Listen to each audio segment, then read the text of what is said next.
किसी भी कार्यक्रम का शुभारंभ होता है गणेश वंदना के साथ हुआ करता है, लेकिन हमारे कवि सम्मेलन कवि गोष्ठियों का शुभारंभ होता है तो माँ की वंदना के साथ होता है। मुझे मंच का आदेश हुआ है, जो मुझसे पहले आदरणीय डॉक्टर अनिल वाजपेयी जी संचालन कर रहे थे, उनका आदेश हुआ है कि मैं माँ की वंदना माँ के चरणों में रखूँ।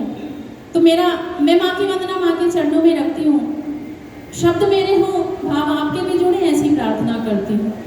अभी आदरणीय विधायक साहब गुलाम मोहम्मद जी की उपस्थिति हुई है। मैं बहुत प्रणाम पहुंचाती हूँ कि इतने व्यस्त समय में से समय निकालकर आपकी उपस्थिति होती है, तो ये कहीं ना कहीं हमारे इस कार्यक्रम के लिए गर्व की अनुभूति है। एक बार आपके लिए तालियां बजा दीजिए। मैं पूरे सदन से अनुरोध करती हूँ, मंच से भी अनुरोध करती हूँ। बहुत अच्छा आप सुन रहे हैं और पूरे सुनने वाले हैं। मैं सरस्वती वंदना आप सबके बीच रखती हूँ। निशान साहब उपस्थित हैं, संजीव जी उपस्थित हैं, तमाम कवि शायर लोग यहाँ उपस्थित हैं। मैं माँ की वंदना माँ के चरणों में रखती हूँ। सुनिएगा। मान करूं सम्मान करूं माँ, मान करूं सम्मान करूं माँ, चरणों का तेरे ध्यान करूं माँ। आओ पधारो मात श्री में, तेरा ही गुणगान करूं माँ, तेरा ही गुणगान करूं, तेरा ही गुणगान करूं माँ, तेरा ही गुणगान करूं। जग जाहिर है माँ की ममता, जग जाहिर है माँ की ममता, जिसकी कोई नहीं है समता। इसीलिए तो कविताओं में, इसीलिए तो कविताओं में तेरा गहरा ध्यान करूं माँ, तेरा गहरा ध्यान करूं, तेरा गहरा ध्यान करूं माँ, तेरा गहरा ध्यान करूं। और कुछ और पंक्तियां माँ के चरणों में रखती हूँ, क्योंकि शिक्षिका भी होती हूँ तो माँ से क्या चाहती हूँ, सुनिएगा। ज्ञान का मार्ग उजागर हो माँ, ज्ञान का मार्ग उजागर हो माँ, तिम्र हृदय से दूर करो माँ। ज्ञान का मार्ग उजागर हो माँ, तिम्र हृदय से दूर करो माँ।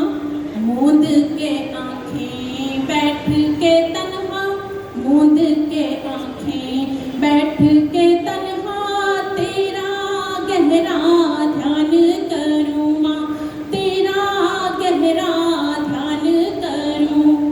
मान करूं सम्मान करूं माँ, चरणों का तेरे ध्यान करूं माँ। आओ पधारो मात श्री में, तेरा ही गुणगान करूं माँ, तेरा ही गुणगान करूं, तेरा ही गुणगान करूं माँ, तेरा ही गुणगान करूं। बहुत अच्छा आप सुन रहे हैं, तालियां बजा दीजिए।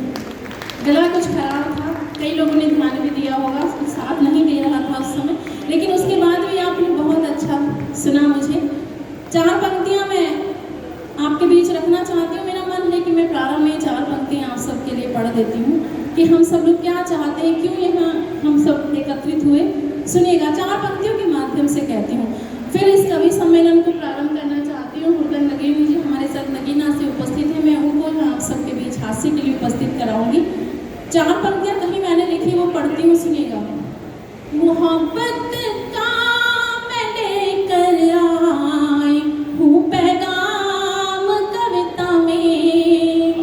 हम सब लोग जो यहाँ एकत्रित हुए, उसके पीछे का क्या कारण रहा, कभी कहती हूँ आदरणीय गुलाम साहब, सुनिएगा।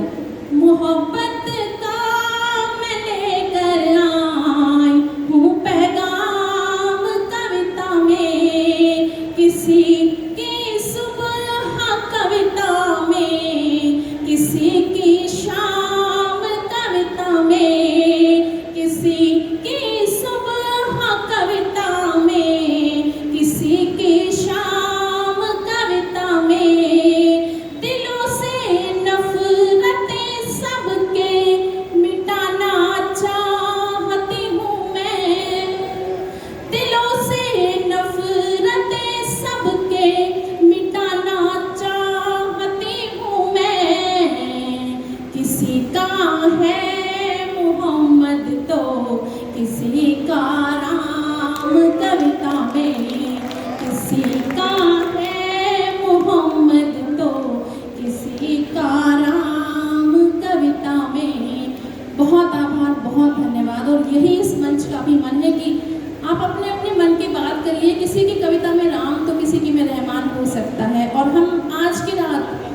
विश्वास मानिए, बस आप यहाँ जमे रहिए, आपको हंसाने के लिए हम सब लोग उपस्थित हुए हैं। किसी ऑपरेशन थिएटर के बाहर में लिखा हुआ था कि खोल लेते दिल अगर हंस बोल कर यारों के साथ, खोल लेते दिल अगर हंस बोल कर यारों के साथ, तो यूं ना खोलना पड़ता फिर औजारों के साथ। तो हंसते मुस्कुराते रहिए, और हमारा वादा है कि आप हमारे साथ रहेंगे तो हम आपका साथ बहुत अच्छी तरह से दे पाएंगे। हमारे देश के बड़े कवि हुए आदरणीय डॉक्टर कुंवर बेचैन साहब, उन्होंने भी कहा कि जो कविता है वो केवल एक तरफे नहीं हो सकती, सामने का जो मंच है उसको भी साथ देना पड़ता है, तभी कविता कविता होती है और आपके दिलों तक पहुंचती है।